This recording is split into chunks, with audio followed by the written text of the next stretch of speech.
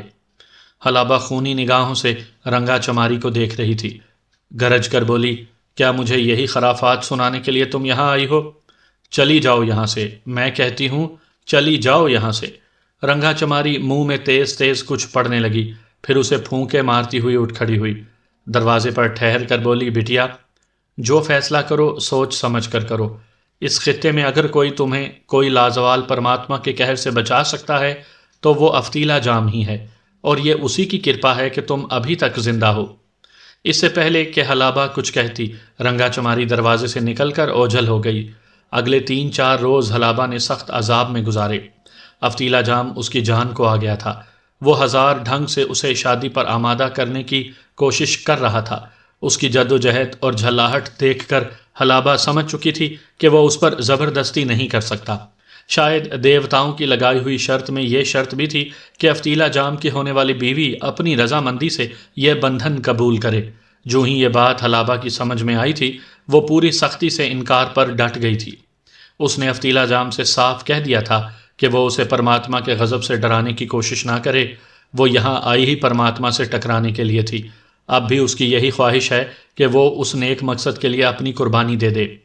حلابہ کے بے خوف لہجے اور مسلسل انکار نے آخر افتیلا جام کو آگ بگولا کر دیا۔ وہ صبر کا دامن چھوڑ کر صفاک لہجے میں بولا، مورکھ لڑکی، تو کیا افتیلا جام کے پاؤں چاٹنا بھی اپنے لیے فخر سمجھے گی؟ تجھے اس حالت کو پہنچا دوں گا کہ موت بھی تجھ سے پناہ مانگے۔ پھر پاؤں پٹکتا ہوا وہ باہر نکل گیا تھا۔ حلابہ کے ذہن میں وسوسوں کی آندھیاں چلنے لگیں۔ نہ جانے اب وہ کیا کرنے کا ارادہ رکھتا تھا۔ حلابہ نے اس عمارت میں خوب گھوم پھر کر دیکھا تھا، اسے کوئی دروازہ ایسا نظر نہیں آیا تھا جو اسے فرار کا راستہ دکھا سکے۔ حلابہ جب بھی خود کو شیطانی طاقتوں میں گھرا ہوا پاتی، اس کا دھیان اپنے خدائے رحیم کی طرف چلا جاتا۔ وہ دل کی گہرائیوں سے اپنے سچے رب کو پکارتی اور اس کی مدد طلب کرتی۔ اس وقت بھی یہی ہوا، وہ بے قرار ہو کر نماز کے لیے کھڑی ہو گئی۔ نہ جانے کب تک وہ نوافل پڑھتی رہی اور دعائیں مانگتی رہی۔ رات کا آخری پہر تھا جب اسے کمرے سے باہر مکھیوں کی بھن بھناہٹ سنائی دی۔ ساحر اعظم افتیلا جام اس کمرے کی طرف آ رہا تھا۔ اس کے پاؤں کی چاپ انجانے خدشوں کی نشاندہی کر رہی تھی۔ حلابہ کا دل شدت سے دھڑکنے لگا۔ مکھیاں باہر چھوڑ کر افتیلا جام اندر آ گیا۔ حلابہ نے ایک نظر اس کے چہرے پر ڈالی۔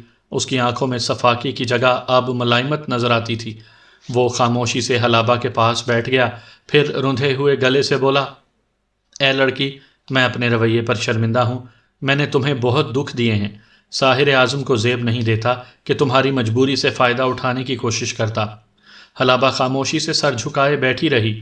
افتیلا جام نے کہا، میں نے تمہیں جتنا دکھ دیا اتنی ہی خوشی بھی دوں گا۔ حلابہ سوالیہ نظروں سے اسے دیکھنے لگی۔ وہ محبت سے بولا، میں تجھے خوشی دوں گا۔ تیری سب پیاری ہستیاں میری نظروں میں ہیں۔ مجھے معلوم ہے وہ سب کہاں کہاں اور کس حال میں ہیں۔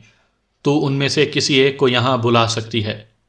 میں آپ کا مطلب نہیں سمجھی، حلابہ نے کہا۔ افتیلا جام نے کہا، میں اس بات کی شکتی رکھتا ہوں کہ تیرے ساتھیوں میں سے کسی ایک کو اپنے طلسم کے زور سے یہاں اس چار دیواری میں لے آؤں۔ اب اس ساتھی کا چناؤ تیرا کام ہے۔ حلابہ نے بے یقینی سے کہا، یہ کیسے ہو سکتا ہے؟ یہ ناممکن ہے۔ یہ بھی ممکن ہے کہ چند روز بعد میں تجھے اور تیرے ساتھی کو صحیح سالم اس علاقے سے نکالنے میں کامیاب ہو جاؤں اور روبل کمار ہاتھ ملتا رہ جائے، اور یہ بھی ممکن ہے کہ تو ایک چڑیا یا بلبل کا روپ دھار لے اور سارا جیون اس جنگل میں چہکتی پھرے۔ افتیلا جام کی باتوں سے اب ہمدردی کی بو آ رہی تھی۔ حلابہ نے کہا، اگر واقعی آپ نے مجھے یہاں سے رہائی دلائی تو دیوتاؤں کی طرف سے لگائی ہوئی شرط کیسے پوری ہوگی؟ آپ کی طاقتوں کو وہ دام کیسے ملے گا؟ افتیلا جام بولا، آس کی بنیاد پر جیون کی عمارت قائم ہے، ہو سکتا ہے دیوتا تم جیسی کوئی دوسری بھیج دیں۔ کچھ دیر حلابہ سے گفتگو کے بعد افتیلا جام واپس چلا گیا۔ اس کی دوبارہ آمد اگلے روز غروب آفتاب کے وقت ہوئی۔ اس کے ہاتھ میں ایک بہت بڑی مومی شمع تھی۔ یہ شمع اس نے چاندی کی ایک میز پر روشن کر دی، پھر اس کے سامنے ایک کرسی پر بیٹھ گیا۔ اس نے حلابہ کو بھی اپنے سامنے ایک نشست پر بیٹھنے کی ہدایت کی اور کہا کہ وہ جسم ڈھیلا چھوڑ دے اور مکمل سکون سے شمع کے شعلے کو دیکھتی رہے۔ حلابہ نہ چاہتے ہوئے بھی اس کی ہدایت پر عمل کرنے پر مجبور تھی۔ افتیلا جام نے کمرے کی تمام کھڑکیوں پر پردے گرا دیے اور فانوس بجھا ڈالے۔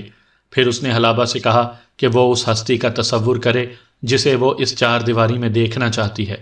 حلابہ اس معاملے کو غیر سنجیدگی سے لے رہی تھی، تاہم افتیلا جام کے کہنے پر اس نے اشبا کا تصور کیا۔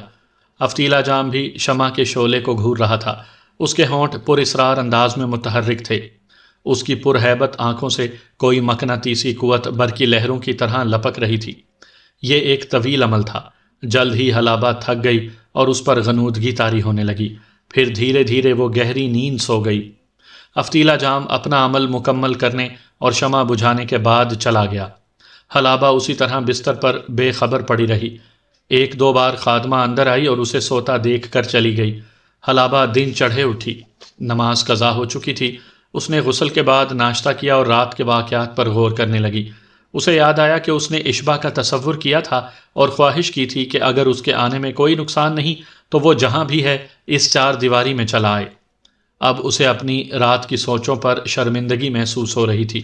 وہ خود کو ملامت کرنے لگی کہ اس نے ایک ساحر کی باتوں میں آ کر سفلی عملیات پر یقین ظاہر کیا تھا۔ وہ انہی خیالوں میں گم بیٹھی تھی جب ایک خادمہ نے اطلاع دی کہ کوئی مہمان اس سے ملنا چاہتا ہے۔ نہ جانے کیا ہوا کہ ایکا-ایکی حلابہ کا دل دھڑک اٹھا۔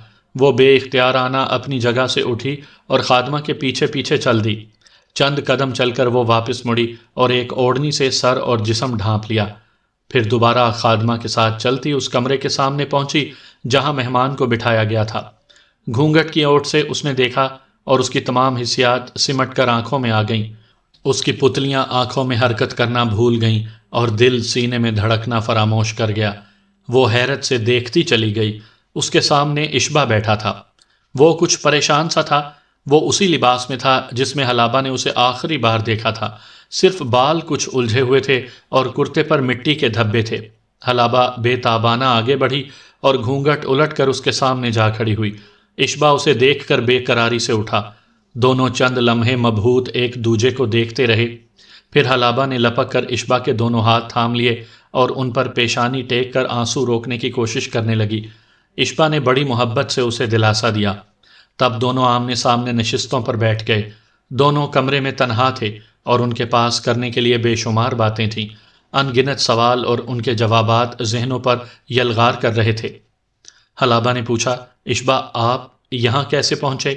اشبا نے سرگوشی میں کہا، ہمیں بہت محتاط گفتگو کرنا ہوگی۔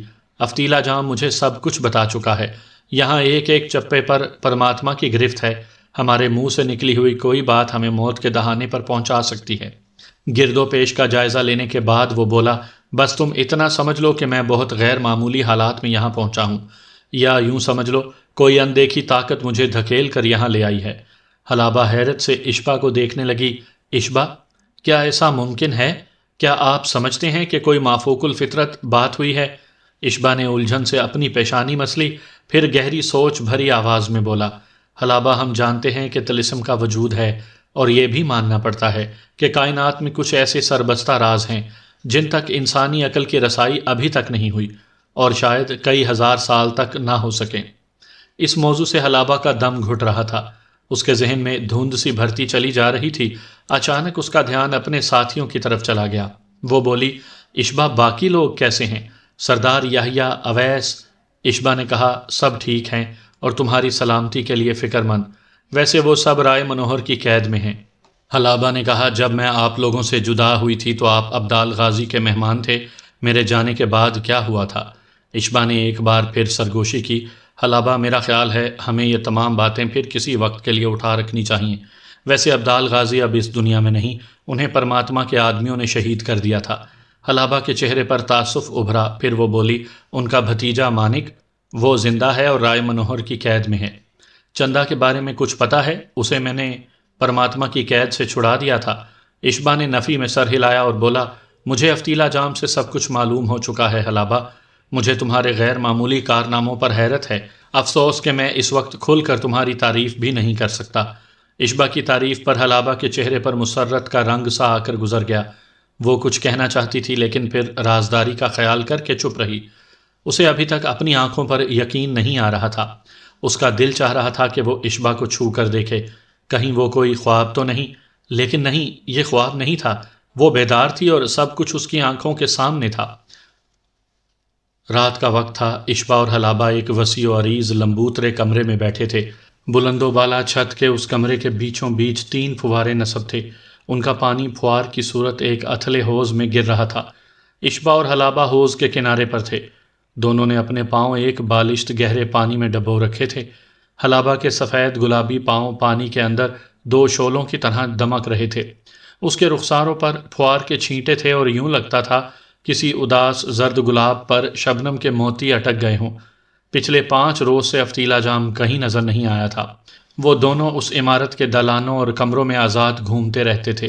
خدام اور خادماؤں کی ایک جماعت ان کے خدمت کے لیے کمر بستہ رہتی تھی۔ اس وقت بھی حسین اور خوش آواز کنیزوں کا ایک جھرمٹ قدیم فارسی رباعیاں سازوں کے ساتھ گا رہا تھا۔ حلابہ اور اشبا دونوں کو راگ رنگ سے نفرت تھی، لیکن ان کنیزوں کو گانے کی ہدایت انہوں نے مجبوری کے تحت کی تھی۔ ساز و آواز کے اس شور میں حوض کے کنارے بیٹھ کر وہ کچھ اہم سرگوشیاں کرنا چاہتے تھے۔ اشبا کہہ رہا تھا، افتیلا جام نے مجھے بتایا تھا کہ وہ ہفتہ عشرہ یہاں نہیں آئے گا۔ در حقیقت پرماتما تمہاری تلاش میں دیوانہ ہو رہا ہے۔ سنا ہے طیش میں اس نے اپنے کئی محافظوں کو ہلاک کر دیا ہے۔ افتیلا جام نے ہمیں ایک خفیہ ٹھکانے پر رکھا ہوا ہے اور وہ نہیں چاہتا کہ اس کی روز روز کی آمد و رفت سے کسی کو ہماری موجودگی کا شبہ ہو۔ تاہم اس نے مجھ سے کہا ہے کہ جو ہی حالات بہتر ہوئے وہ ہم دونوں کو یہاں سے صاف نکال دے گا۔ حلابہ نے پوچھا، حالات بہتر ہونے سے اس کی کیا مراد ہے؟ عشبہ نے کہا وہ چاہتا ہے کہ تمہاری تلاش کی سرگرمی ماند پڑ جائے، وہ پرماتما کی برتر قوتوں سے ٹکرانے کا خطرہ مول نہیں لے سکتا۔ حلابہ نے عجیب سے لہجے میں پوچھا، عشبہ کیا ہمیں یہاں سے نکلنے کا موقع ملا تو ہم نکل جائیں گے؟ عشبہ حلابہ کا مطلب سمجھ رہا تھا۔ اس نے کہا، حلابہ ہم دل و جان سے پرماتما کے دشمن ہیں اور اس بدکار کو جہنم واصل کرنے کے لیے یہاں آئے ہیں، اور انشاءاللہ کریں گے بھی، مگر اس کے لیے ہمیں طاقت کی ضرورت ہے، اور طاقت اس آسیب نگری سے نکلے بغیر حاصل نہیں ہو سکتی۔ شاید ہمیں واپس سیستان سالار اعظم محمد بن قاسم تک پہنچنا پڑے اور ان سے مدد کی درخواست کرنا پڑے۔ سالار اعظم سیستان اور واپسی کے ذکر پر حلابہ کی نگاہوں میں آسیہ یعنی آشا کی تصویر گھومنے لگی۔ اس نے کنکھیوں سے عشبہ کو دیکھا اور چبھتے لہجے میں بولی، ہاں ہاں کچھ لوگ آپ کے لیے بہت پریشان ہوں گے۔ عشبہ نے ٹھٹک کر اس کی طرف دیکھا، پھر گھمبیر لہجے میں بولا، حلابہ مجھے معلوم ہے کہ تم مجھ سے بے حد ناراض ہو، میں بھی خود کو تمہارا مجرم خیال کرتا ہوں۔ تم ہزاروں میل سے چل کر میری خاطر یہاں پہنچی اور میں کسی اور کا ہم سفر بن گیا۔ بہرحال یہ ایک سنگین اتفاق تھا اور اس میں ہم دونوں کا کوئی قصور نہیں۔ جہاں تک چاہت کا تعلق ہے حلابہ، میرے دل میں آج بھی تمہاری چاہت ہے۔ سچ پوچھتی ہو تو میری نیندیں آج بھی تمہارے خیالوں سے سجتی ہیں اور میرے خیالوں پر آج بھی تمہارا تسلط ہے۔ محبت کرنا جرم نہیں اور میں یہ کرتا ہوں۔ عشبہ کے اچانک اظہار نے حلابہ کو ہکا بکا کر دیا۔ جو بات 15-16 برس میں نہیں کہی گئی تھی آج اس نے کہی تھی، اور حلابہ کے کانوں نے اسے سنا تھا۔ اس کے کان شرم سے سرخ ہو رہے تھے۔ وہ پانی کے اندر اپنے گلابی پاؤں کی انگلیاں مروڑنے لگی۔ پھر اچانک اس کے دل میں ٹیس سی اٹھی۔ وہ پاؤں پانی سے نکالتے ہوئے بولی، عشبہ میرا خیال ہے ہمیں چلنا چاہیے۔ عشبہ نے آہستگی سے اس کا ہاتھ تھام لیا۔ وہ پتھر کی طرح ساکت رہ گئی۔ عشبہ نے بھاری لہجے میں کہا، حلابہ ہم سنگین حالات سے گزر رہے ہیں، نہ جانے پھر موقع ملے یا نہیں۔ آج مجھے کہنے دو کہ میں تم سے محبت کرتا تھا اور محبت کرتا ہوں۔ محبت کسی رکاوٹ کو نہیں مانتی، کسی دیوار کو تسلیم نہیں کرتی۔ محبت اپنی راہ خود بناتی ہے اور منزل تک پہنچتی ہے۔ عشبہ کی گرفت میں حلابہ کا ہاتھ انگارے کی طرح جلنے لگا تھا۔ اس نے آہستگی سے اپنا ہاتھ چھڑایا۔ عشبہ نے کہا، حلابہ میں تمہاری خوابگاہ میں تمہارے بستر کے نیچے ایک تحریر چھوڑ آیا ہوں، اسے پڑھ لینا، امید ہے تمہاری غلط فہمی دور ہو جائے گی۔ حلابہ نے سر اسبات میں ہلانا چاہا لیکن اس کا سر منو وزنی ہو گیا۔ وہ تیزی سے اپنی خوابگاہ کی طرف چلی گئی۔ خوابگاہ میں جا کر اس نے دروازہ بند کیا اور بستر پر گر کر حیران سی سوچنے لگی۔ حالات نے اچانک کیا کروٹ لی تھی۔ پھر اس کا ہاتھ تکیے کے نیچے چلا گیا۔ وہاں ایک بند لفافے میں ایک تحریر موجود تھی۔ لفافہ تھامتے ہوئے اس کے ہاتھ کانپنے لگے اور پلکیں شرم سے بوجھل ہو گئیں۔ اسے ہمت نہیں ہو رہی تھی کہ لفافہ کھولے، نہ جانے اس میں کیا لکھا ہو۔ اس نے لفافہ پھر تکیے کے نیچے رکھ دیا اور آنکھیں موند کر سوچنے لگی۔ عشبہ کا شیریں لہجہ اس کے کانوں میں رس گھول رہا تھا۔ اس لہجے میں نامعلوم کیا بات تھی کہ حلابہ معطر ہواؤں کے دوش پر تیرتی ہوئی حضر موت کے گلستانوں میں پہنچ گئی۔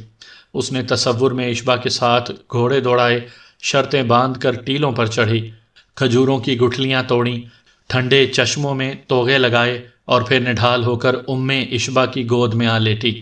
انہوں نے پیار سے اس کے سر پر ہاتھ پھیرا اور رخسار چوم کر کہا، میرے عشبہ کی دلہن بنو گی؟ تصورات کی حسین دنیا سے گھبرا کر حلابہ نے کروٹ بدلی، ایک بار پھر تکیے کے نیچے ہاتھ ڈالا اور مضبوط ارادے کے ساتھ عشبہ کا نامہ نکال لیا۔ دھڑکتے دل کے ساتھ اس نے نامہ چاک کیا اور عشبہ کے ہاتھ کی تحریر دیکھنے لگی۔ اس نے لکھا تھا، حلابہ ہندوستان میں تمہاری آمد کے بعد میں نے تمہارے بارے میں سوچا ہے اور آخر اس نتیجے پر پہنچا ہوں کہ میری زندگی پر جتنا تمہارا حق ہے کسی اور کا نہیں، بلکہ یوں کہنا چاہیے کہ میری زندگی تمہاری زندگی سے جدا کوئی چیز نہیں۔ میں سمجھتا ہوں کہ تمہیں نظر انداز کر کے جہاں میں اپنے رب کو ناراض کروں گا، وہاں تا حیات خود اپنے آپ اور اس دنیا سے بھی خفا رہوں گا۔ آسیہ سے میری شادی ایک حادثہ تھا۔ اگر سیستان میں تم سے صرف چند پہر پہلے ملاقات ہو جاتی تو یہ حادثہ نہ ہوتا۔ بہرحال یہ حادثہ ہمیں ہمیشہ کے لیے جدا نہیں کر سکتا۔ میرا خیال ہے تم میری بات سمجھ رہی ہو۔ خدائی احکام بھی ہمیں اس بات کی اجازت دیتے ہیں۔ جہاں تک آسیہ کا تعلق ہے، میں سمجھتا ہوں کہ تم سے شادی کے بعد میں زیادہ بہتر طریقے سے اس کے حقوق ادا کر سکوں گا۔ میری نگاہ میں وہ میری خوشیوں کی دشمن نہیں رہے گی اور میں تہہ دل سے اپنی بیوی سمجھوں گا۔ اور یوں معاشرے کی اصلاح کا وہ عظیم مقصد بھی پورا ہو جائے گا جس کے لیے میں نے اس سے رشتہ ازدواج جوڑا تھا۔ اشبا کا طویل خط ختم کرتے کرتے حلابہ کے ذہن میں آندھیاں سی چلنے لگیں۔ اسے کچھ سمجھ میں نہیں آ رہی تھی کہ اشبا کی باتوں کا کیا جواب دے۔ کبھی آسیہ کا چہرہ اس کی نگاہوں میں آتا جسے وہ اپنی بہن سمجھتی تھی، کبھی اشبا کی مجبوریوں کا خیال آتا، ان حالات کا خیال آ جاتا جن میں وہ اس شادی پر مجبور ہوا تھا۔ پھر سوچتی کچھ بھی ہے اشبا، اور اس کا راستہ ہمیشہ کے لیے جدا ہو چکا۔ انہیں اب اس طرح ہرگز نہیں سوچنا چاہیے۔ دیر تک اپنے آپ سے لڑنے کے باوجود وہ کسی نتیجے پر نہ پہنچ پائی اور دروازہ بند کیے کمرے میں پڑی رہی۔ پورے 6 روز گزر گئے۔ حلابہ کو اتنی ہمت نہ ہوئی کہ اشبا کا سامنا کر سکے۔ پہلے 2 روز وہ وقفے وقفے سے 3-4 بار آیا اور دروازے پر دستک دے کر چلا گیا۔ ایک بار اس نے آواز بھی دی تھی اور کھانے کے بارے میں پوچھا تھا۔ جواب میں حلابہ نے مسحری پر لیٹے لیٹے کہا تھا، مجھے بھوک نہیں ہے، آپ کھا لیں۔ اس کے بعد اس نے خادمہ کے ہاتھ کھانا اندر ہی منگوا لیا تھا۔ اس واقعے کے بعد اشبا دروازے پر دستک دینے نہیں آیا تھا، بلکہ وہ اپنے رہائشی حصے سے بھی باہر نہیں آیا تھا۔ حلابہ دریچے کا پردہ وا کر کے اس کے کمرے پر نظر ڈالتی رہتی تھی۔ 6-7 دنوں میں وہ صرف ایک بار صبح کی نماز کے لیے کمرے سے باہر نکلا تھا۔ حلابہ نے اسے نماز پڑھتے دیکھا تھا۔ وہ خاصا کمزور اور پزمردہ دکھائی دیتا تھا، چہرہ بھی بجھا ہوا تھا۔ اس کی حالت دیکھ کر حلابہ بے چین سی ہو گئی۔ اسے کچھ سمجھ میں نہیں آتی تھی کہ وہ کیا کرے۔ اشبا کی والدہ سرات کے الفاظ اس کے کانوں میں گونجنے لگے۔ اسے احمد عباس کے ساتھ ہندوستان رخصت کرتے ہوئے انہوں نے کہا تھا، حلابہ میں نے 23 برس اشبا کو پھولوں کی طرح رکھا ہے، اب وہ تیرے سپرد ہے، جب تو اس کی بیوی بن جائے تو ہر طرح اس کا خیال رکھنا۔ حلابہ سوچنے لگی، کیا میں ہر طرح اس کا خیال رکھ رہی ہوں؟ کیا موجودہ حالات میں میرا رویہ اشبا کے ساتھ مناسب ہے؟ اور اب ان دونوں کو ملے 6 روز ہو چکے تھے۔ رات کا دوسرا پہر چل رہا تھا۔ عشاء کی نماز کے بعد حلابہ بے قرار سی دالان اور کمرے میں گھوم رہی تھی۔ اشبا کا نامہ اس کے ہاتھ میں تھا، کبھی وہ اسے پڑھتی اور کبھی طے کر کے مٹھی میں دبا لیتی۔ خدام اپنی جگہوں پر محو خواب تھا، کچھ پہرے پر تھے۔ افتیلا جام کا آج بھی کوئی پتہ نہیں تھا۔ حلابہ عجیب کشمکش میں تھوڑی دیر تک ٹہلتی رہی، پھر اس نے ہاری ہوئی گہری سانس لی، اپنے منتشر بالوں کو باندھ کر اوڑھنی میں چھپایا اور کمرہ کھول کر اشبا کے کمرے کی طرف بڑھی۔ دور کہیں کسی گوشے میں کوئی پہرے دار نیند بھگانے کے لیے فارسی ربائی گا رہا تھا، اپنوں کی جدائی نے مجھے خاک کر دیا، میں دیوانی ہوا کے ساتھ صحرا صحرا اڑتا رہا، میں کہ شاہ کے تاج کا موتی تھا، گلی گلی لوگوں کے قدموں میں رلتا رہا، میرے چاہنے والے مجھے جگا کر سو گئے، جانے کن محفلوں کی جان ہو گئے۔ دروازے کے سامنے پہنچ کر حلابہ نے دھڑکتے دل کے ساتھ دستک دی۔ چند آہٹوں کے بعد دروازہ کھل گیا۔ شمعدان کی روشنی میں اسے اپنے سامنے اشبا نظر آیا۔ اس کی جاگی ہوئی آنکھوں میں ناراضگی کروٹیں لے رہی تھی۔ وہ پیچھے ہٹا تو حلابہ متانت سے اندر آ گئی۔ تم اس وقت؟ اشبا نے پوچھا۔ ہاں، آپ سے ایک بات پوچھنا تھی، اس نے نظریں جھکائے جھکائے کہا۔ پوچھو۔ آپ مجھ سے ناراض ہیں؟ کیا یہی بات پوچھنا تھی؟ حلابہ نے سادگی سے کہا۔ نہیں اشبا، میں بے حد پریشان ہوں، مجھے بتائیں میں کیا کروں؟ آپ نے مجھے ایسی الجھن میں ڈال دیا ہے جس کا کوئی حل ہی نہیں۔ اشبا نے کہا، تو پھر ایسی الجھن میں سر کھلانے کا فائدہ؟ حلابہ بولی، آپ یہ خفگی میں کہہ رہے ہیں۔ اشبا تلخی سے بولا، مجھے کسی سے خفا ہونے کا کوئی حق نہیں ہے۔ حلابہ نے عاجزی سے کہا، اشبا آپ مجھ سے کہیں بہتر جانتے ہیں، مجھے بتائیں یہ سب کیسے ہو سکتا ہے؟